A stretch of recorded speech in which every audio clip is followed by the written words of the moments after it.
Hey there, everyone. Welcome to Chart This with Dave Keller. Happy Monday, and welcome to the show. I'm your host, Dave Keller, coming to you from a little chilly but beautifully clear Redmond, Washington. Thanks for joining me here after the close every weekday, and thanks so much for supporting me and market misbehavior. It's been a lot of fun to navigate these markets in 2024. I am super excited to keep the momentum going and have a great holiday season and then into next year. And this show will certainly be a big part of the plans here. As a reminder, we are live streaming on Facebook, on LinkedIn, on YouTube, and on X. So I appreciate you so much, those of you that are joining in live. If you are watching the live stream, you can ask questions, and whichever of those platforms that I mentioned that you're watching on, I can see whatever comments you put on any of those platforms. Just put a question there. At the end of the show, I'll try to take a question or two before we wrap the live stream. Anything we don't get to, we'll get into the mailbag. Hopefully answer it in our next all mailbag episode. We had a great all mailbag episode on Friday, by the way, some really thoughtful questions and teased out a number of parts of the technical toolkit, a number of different stocks to look at, which is a lot of fun. So I thank you guys so much. Those of you that are asking questions and keeping it interesting. It always gives me new things to talk about. And I'm thankful for that.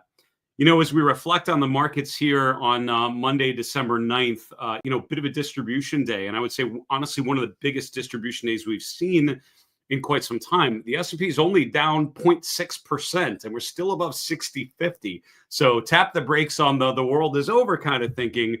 But at major tops, you often have distribution days. And that's why, the William O'Neill methodology at like Investors Business Daily talk about distribution days. They have a particular set of criteria that would qualify something as a distribution day. But the general idea is you want to tease out conditions that tell you that other investors, ideally sort of the anecdotal smart money, the ones running accounts with a lot of zeros involved, are doing some selling, because that is reflected with price going down on heavier volume. That often sort of creates a negative feedback loop, or a sort of a bearish feedback loop where the initial selling sort of gets other selling involved, and then eventually we're starting to go down very, very quickly. One of my mentors, Ralph Acampora, loved to quote, "Markets go up the escalator and down the elevator." When I just saw him a couple weeks ago in New York, he shared that quote in a panel that I was at. So still very relevant, and I would 100% agree with it. Let's look at the market recap here and tease out what happened today. What sort of medium-term, longer-term implications we can start to draw from it. I will also update you on the Hindenburg Omen. Today might have done it, but I'm not 100% sure yet. It wasn't so clear of a distribution day for me to sort of say absolutely, but boy, we're getting really close. Days like this certainly make it seem pretty possible here. Having said that, the S&P, as I mentioned, closing above 6052, down 0.6%, almost the same percent return for the NASDAQ composite, and not too much different for the Dow. So the three kind of major U.S. indexes all went down a similar amount.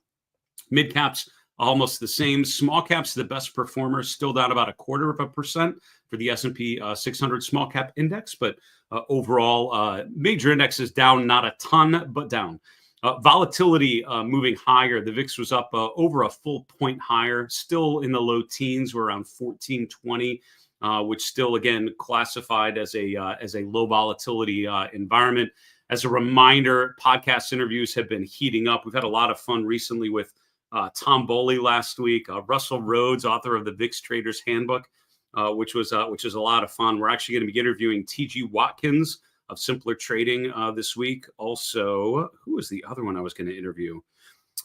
Frank Capillari of Cap Thesis. Frank's been on the a street analyst for a number of years. Great experience working with institutions. Now running his own research shop. He's a smart guy and really shares some good charts. Fellow CNBC contributor, so I love following his work there. And we'll see what those guys have to say. The reason why I mentioned all that, the VIX came up in most of my recent conversations, and particularly with Tom Bowley, with Russell Rhodes, and with some others recently. They all mentioned a spike in the VIX. I love asking people, like, what's that thing you're looking for? What's like the red flag? If you follow one thing, follow this kind of chart. And the VIX has come out a number of times in recent conversations. So today's move lower with the VIX pushing higher over a point, again, it's not end of the world spiking higher, but could be the beginning of it. That certainly is top of mind for me. Interest rates in terms of the long end of the curve, all pushing a little bit higher. You'll note the short end of the curve actually remaining relatively stable. We've got the next Fed meeting, the final Fed meeting of 2024 coming up next week, Tuesday and Wednesday, I want to say. Don't quote me on that. I'm pretty sure that's it. But basically, that two-day meeting will end with an announcement of the latest interest rate policy change. Market's pretty much pricing in a guaranteed or almost a guaranteed 25 basis point cut, one more cut for the year. But there will be a lot of speculation now that that's kind of being priced in about what happens in the beginning of next year. This is where sort of the additional rate cuts come into play, the pace of those rate cuts, sort of the terminal rate, right? How low that they need to get before they're done lowering rates. All of those are the kind of things that will come up with the dot plot, which is the Fed governor's projections of interest rate policy. And also certainly in the discussions afterwards, the press conference with Chair Powell. Dollar index, not too much of a close from a change from Friday.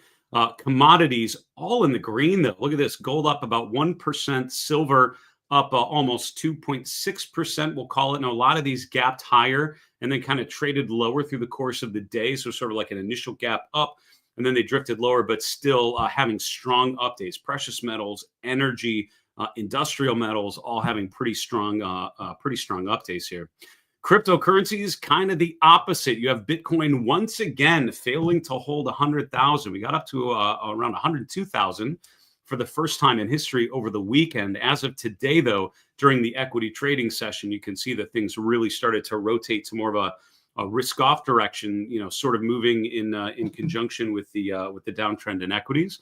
Bitcoin currently down over 4%. Ether price is down over 8%. Some of these other ones like Litecoin and EOS and Chainlink down significantly. Some of them over 20%. So this is definitely a re-risking sort of move in the crypto space.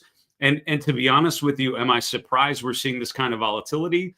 I am not, because the story of Bitcoin and cryptocurrencies from the beginning has been excessive volatility, excessive upside potential, with great potential return often becomes great potential risk. These are the moves that people don't want to think about as part of the experience of owning cryptocurrencies. Having participated down the space for a couple of years, this is pretty normal. So definitely getting a significant pullback as some of these major cryptocurrencies attempt to get above key levels. Bitcoin 100,000, obviously an important level. Someone had mentioned on social media over the last week or two, this will be the last time Bitcoin ever hits 100, ever sees 100,000. And in the back of my mind, I'm thinking, I can't believe that that's true. I mean, it could be, and that's why I don't want to say no, you're wrong. That could be right, but certainly, I mean, obviously not, right? I mean, I think the reality is you get a lot of volatility. The general potential, the general trend is still okay. But boy, Bitcoin once again showing you that 100,000 is a key level. Looking at the sector movements, only 2 of the 11 S&P sectors finishing in the green. Healthcare up 0.3%, real estate up 0.2%, everything else flat to down. And your big losers today, communication services, the XLC, which is a challenge because it's a big sector that has a lot of FANG and Magnificent Seven kind of stocks involved. Down over 2% today. Financials, number 2, down 1.4%. Utilities also down about 1.3% today. No change in our market trend model that we update every Friday after the close. And given the strength that we've seen up until last weekend, no reason to even think that those would be changing. What I definitely look for in the market trend model is the short-term model to make that initial rotation lower. That is how major tops would start, is the short-term model turns negative, usually followed by the medium-term model a couple weeks later turning negative. That's kind of the classic move that I would see from the market trend model at a major top. But for now, as of Friday's close, in good shape.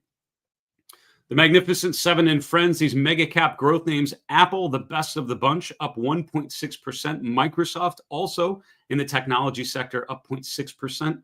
Alphabet, number 3, up 0.5%.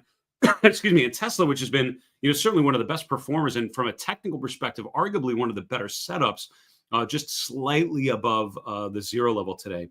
NVIDIA getting dinged pretty good, down about 2.6%. Netflix and Meta both having sort of weaker days relative to historical or recent history, I guess I would say.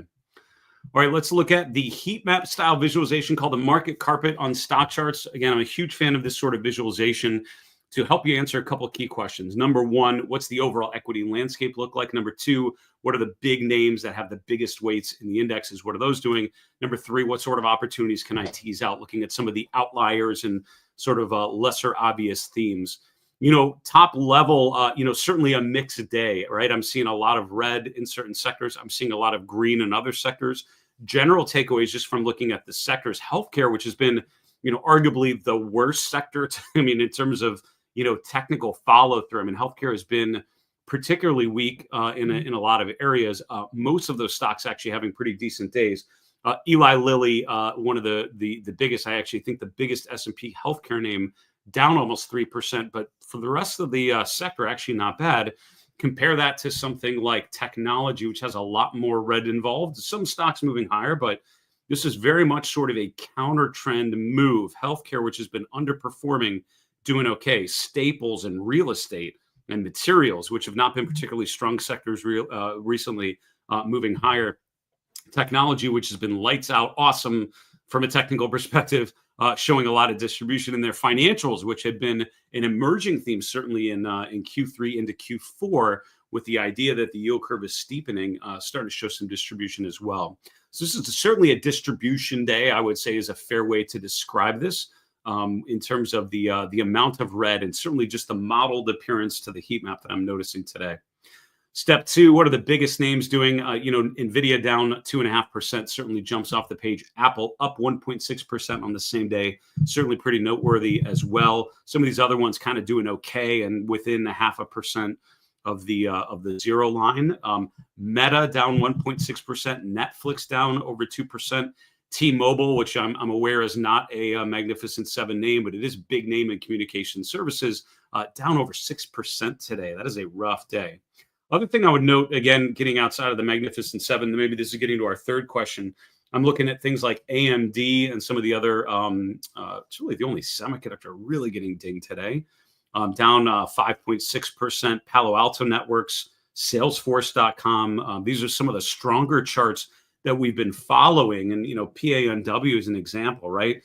Popping above $400 a share. And the question is, does it hold that sort of breakout? Similar to the chart of Meta, right? Meta sort of traded up to $600 a number of times. And the question is, does it hold that 600 level? For now it is, but T-Mobile, for example, popping lower. What was the one I was just on? Palo Alto Networks, PANW, same thing, bumping up against $400 last week, finishing above there for the first time. Today, kind of giving all that back and a little more. So the risk for the market in this sort of primary uptrend, where it feels like kind of everything's working, which everything is not working, but a lot of things are, and that's totally fair, particularly in the growth space. The challenge is you start to get some distribution with weaker volume, with prices moving higher, but momentum indicators rotating lower. We call it bearish divergence. I do have a chart that I saved, and I forget what ticker it is. I was jotting down a lot of tickers earlier, but one of the charts we have for our chart review features that bearish momentum divergence. With that in mind, let's get to the charts and focus on what we learned today from a technical perspective. Starting with the S&P 500, the daily chart. As I mentioned, our market trend model is still bullish, and that I update every Friday. So as of last Friday, certainly no reason for that to be expected to change. Today, of course, starting the week, kicking the week off with a big down day, not an end of the world day. Granted, right? There are a lot worse days that we will see as investors, down 2, 3, 5% in a day. Those are things that happen more during secular bear markets or during protracted declines during a significant pullback.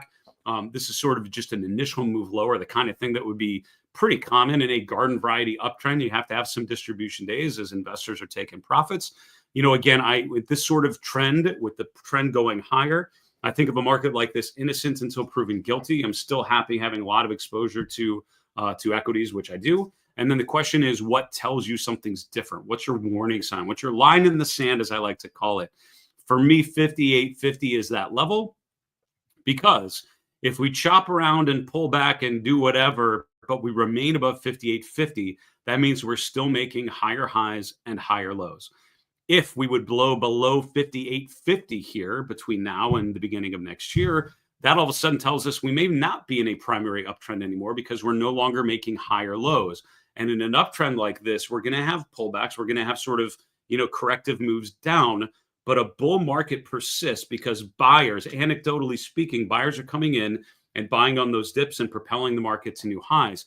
If those buyers are no longer there, if they're no longer willing buyers excited to buy on dips, that's when dips become something further. And that's when we fail to hold support. That's when we fail to hold an ascending 50-day moving average, which worked so magnificently around Halloween this year. Does that hold? And so I think 58.50 for me is kind of the level.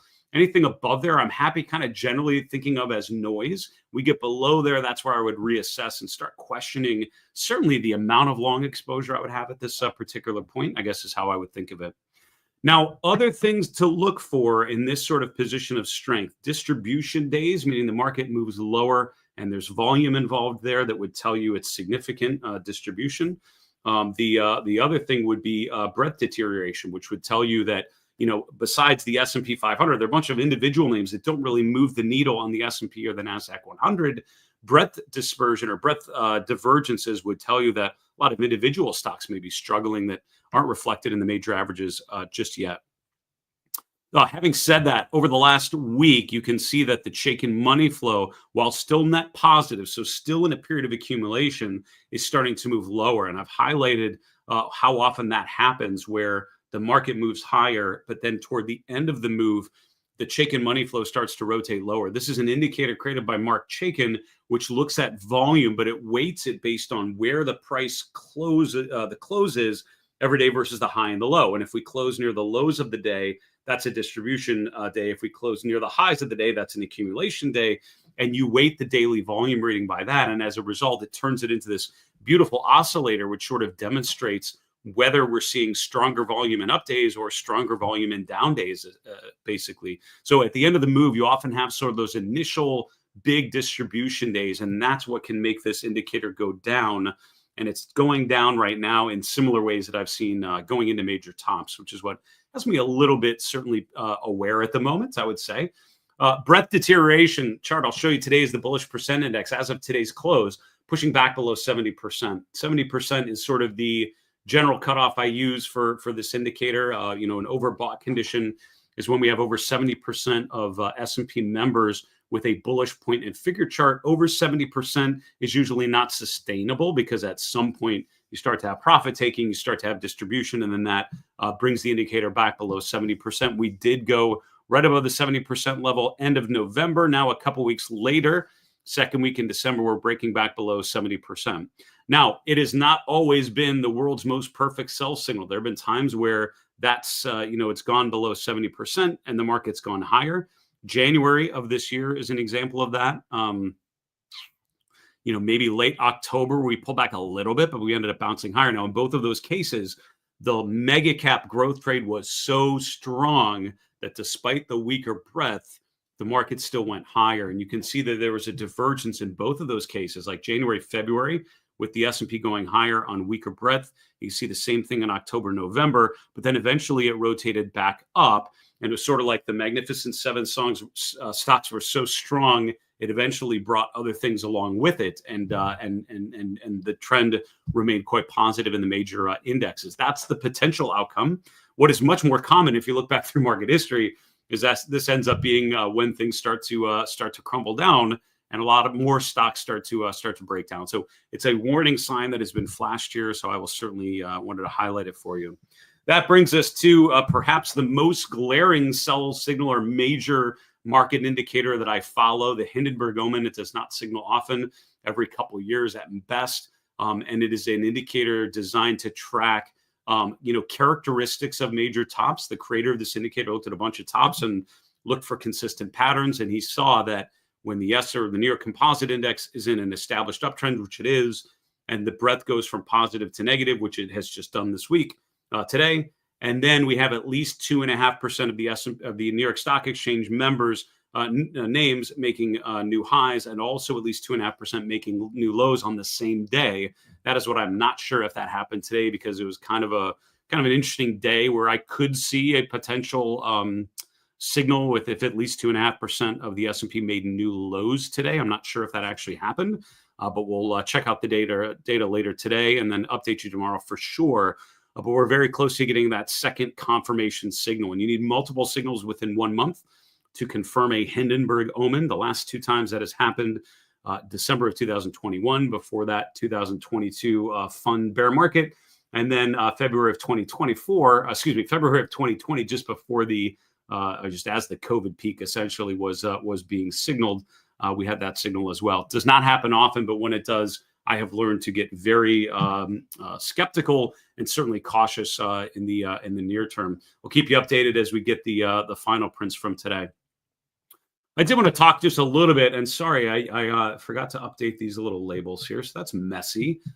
We like nice, clean charts here at Market Misbehavior. So what I wanted to show you was just the returns since the August low. So if you know the S&P chart, which hopefully you do from watching the show, because we show it every time at the beginning of the chart review.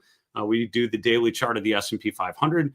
If you remember that history, right, we peaked in July, we pulled back into an August low, had kind of a double bottom there, like the 5th and the 7th-ish, or 7th and 9th-ish, and then rotated, and from there saw quite a bit of strength with higher highs and higher lows into mid-December. Since that August low, gold, which has been one of the best trades in 2024, had been quite strong, but really started to come down here over the last 6 weeks or so. Still up about 11% from that August market low. The equal weighted S&P is up about 13.4%. The S&P 500, which we normally quote, is up 17%. The NASDAQ 100 up just over 20%. But here's the MAGS ETF, ticker MAGS, which has the Magnificent Seven kind of mega cap growth trade in an ETF wrapper, up 34.5%. So when we're looking at those breadth indicators, you wonder, how can the market go up if breadth is going down? This is how. This chart right here will tell you. And even in the last couple of weeks, right, you can see that the Magnificent Seven rallying significantly with Tesla, Amazon, Apple, Meta, all of those stocks kind of working again. But the equal weighted S&P has actually been trending lower over the last week or two. And so that is the divergence we find ourselves in. And the question is, or certainly could be, is the strength in the Magnificent Seven enough to propel our benchmarks higher despite some weakness outside of mega cap growth? I think still an open question, but certainly something to be aware of. Now, the bull case, I would say, for the major benchmarks involves charts like Meta breaking out and holding that breakout level. So Meta 600 is an important level. That was the resistance in October a number of times, the resistance in November. And then we finally broke out about a week ago, broke above 600 for the first time. From there, we've kind of been choppy, sloppy sideways. And so Meta still above $600. But I would say the bull case for now involves leadership names like Meta that can move the needle on the benchmarks because they're so big. They need to hold those breakout levels, because if Meta is failing to break out or breaking out and then coming right back below that breakout level, that is not what a bull market looks like, right? Failed breakouts are more common with a topping pattern, with an exhaustion point in a bullish trend. So I think these charts can be so vital to watch just to see if those breakout levels hold. Now, the XLY, the consumer discretionary sector, has been the strongest sector, certainly in the last 6 weeks, arguably in the last couple months, given the strength that we've seen most recently.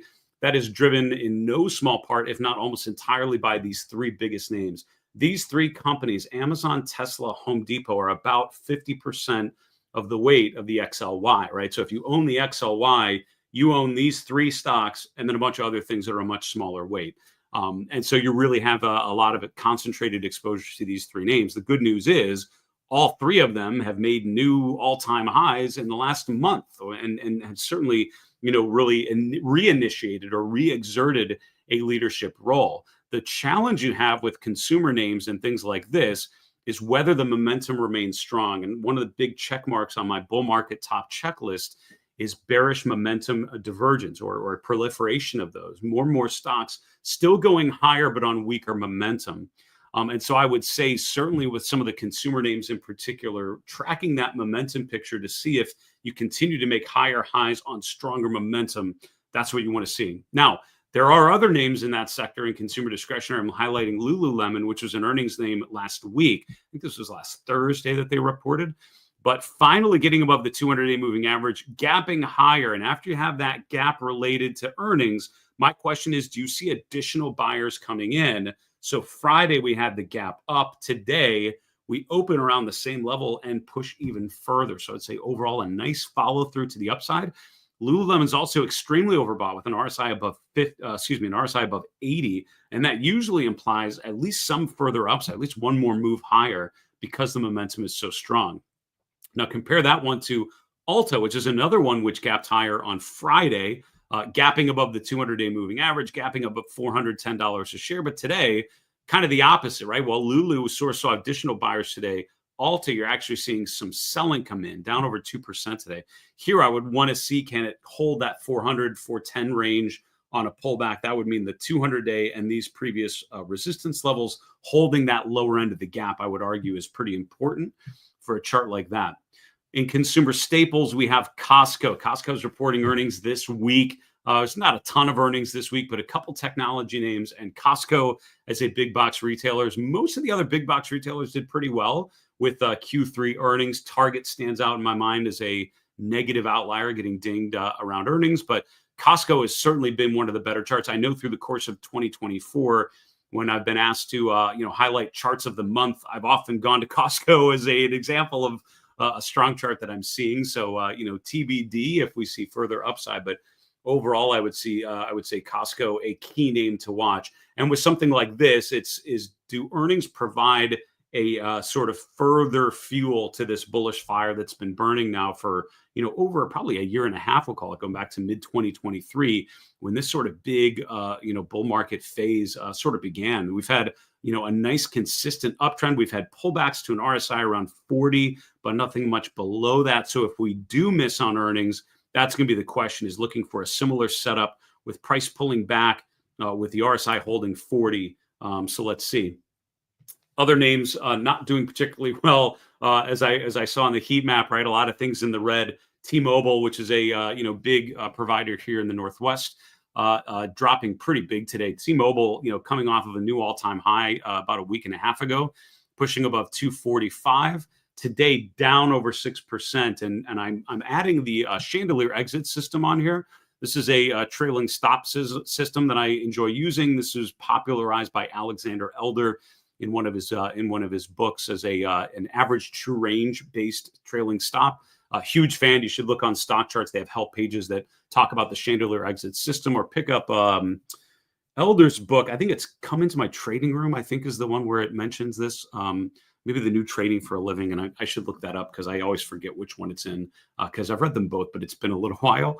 But I know one of them talks a lot about that average true range, which is a brilliant way of doing a trailing stop because it's dynamic based on the volatility of the equity. Having said that, it was broken today. We closed below that chandelier exit for the first time really since September.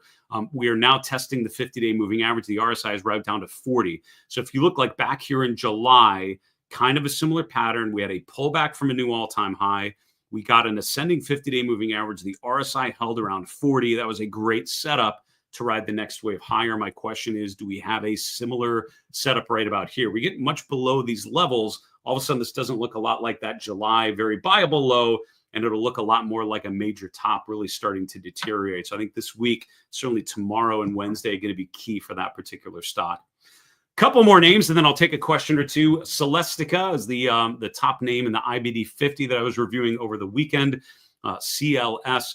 The reason why I want to highlight this name, obviously a strong trend in a technology sector that has been one of the best places to be. This is what concerns me, though, the bearish momentum divergence. And so it's down about 5% today and still okay, right? I mean, I think the primary trend's still positive, but I'm concerned about the slope of the RSI indicator in the month of November, now into December. When we keep making new highs on weaker momentum, that usually does not imply a nice sustainable rally. It often is more consistent with a major peak.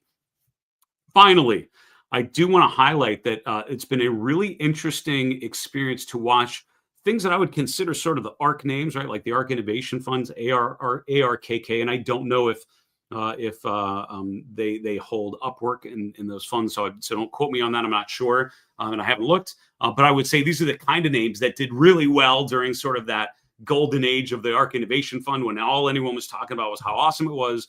and then got absolutely crushed after the COVID rally was exhausted. In 2022, brought it right back to retest the 2020 low. However, look at this weekly chart, which is what we're doing here, and look at the magnitude of this breakout. The daily chart on charts like Upwork feel very overextended because they've rallied a lot in the short term. But if you look at the weekly chart, you can see a much broader pattern of distribution and then consolidation, where we're in an equilibrium of buyers and sellers.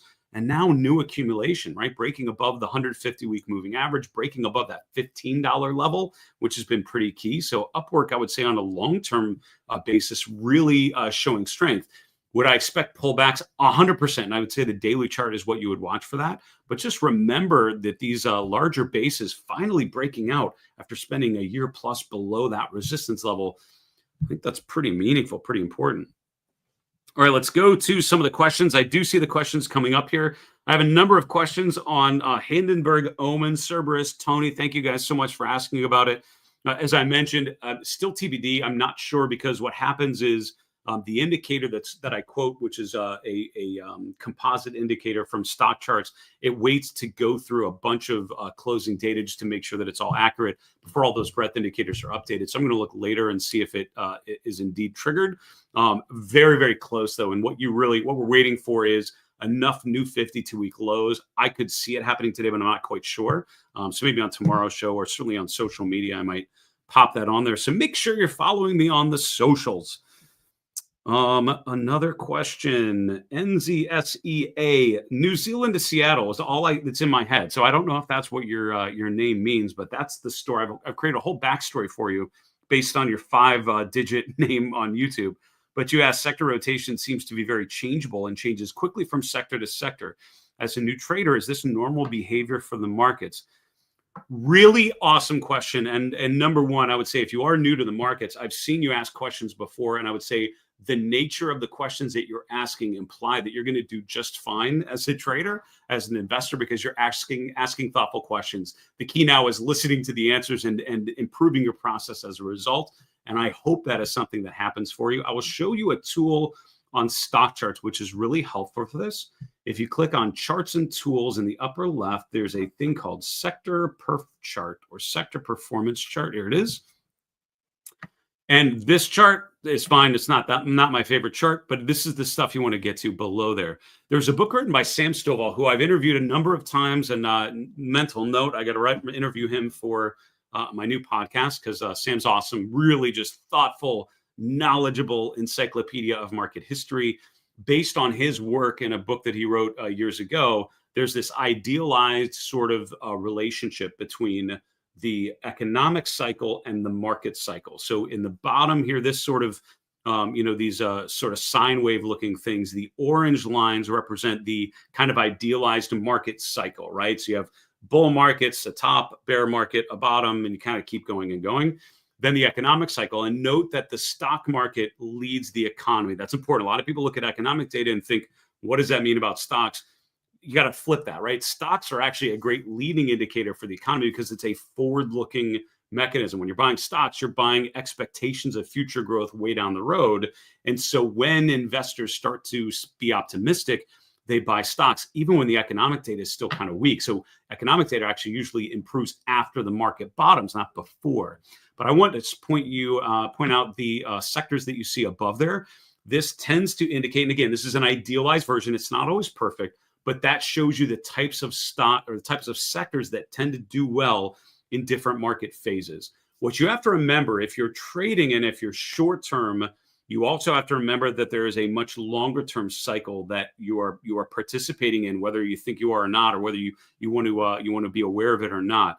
The longer term cycles of sectors and themes coming in and out of favor, the Fed raising and lower rates over multiple years, economic data improving as the economy grows, or the pace of growth grows and shrinks. All of those things take quarters and years to develop. So during those different market cycles, certain sectors are going to tend to do better than others based on how they do relative to interest rates, how they do relative to inflation, et cetera, et cetera.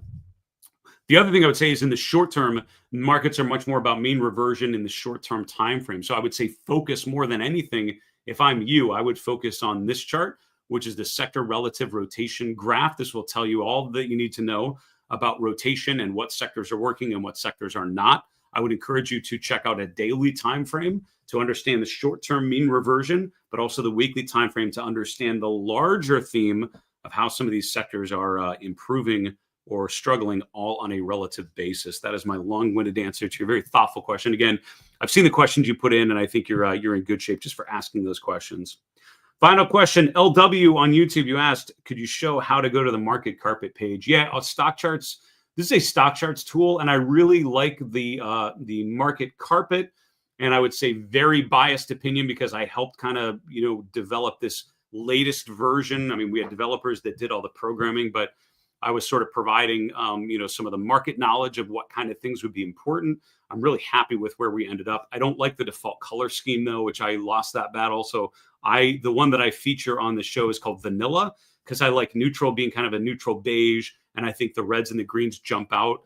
But it's super up to you. The right answer for you is whatever's going to help you understand the big movers and recognize and answer the questions that we talked about before. And then you could just bookmark that URL or go to Charts and Tools and do that. And I've seen other heat maps on other platforms. I'm a big fan of this type of visualization. I'm pretty proud of how this one came out. And that's why I'm using it on the show. That is it for now, folks. Guys, thank you so much for all the thoughtful questions. Thank you for asking about all things markets, technical analysis, individual stocks, and etc. I appreciate so much you guys watching and following my work wherever you're at. As a reminder, our Market Misbehavior podcast is up and running. I think we just did our 12th or 13th episode. We've got a number of other ones lined up between now and the end of the year. You actually gave me some interesting ideas, which we are working on for the beginning of next year, and excited to follow these markets along with you. For Market Misbehavior, I'm Dave Keller. Remember, it's always a good time to own good charts. Have a good night.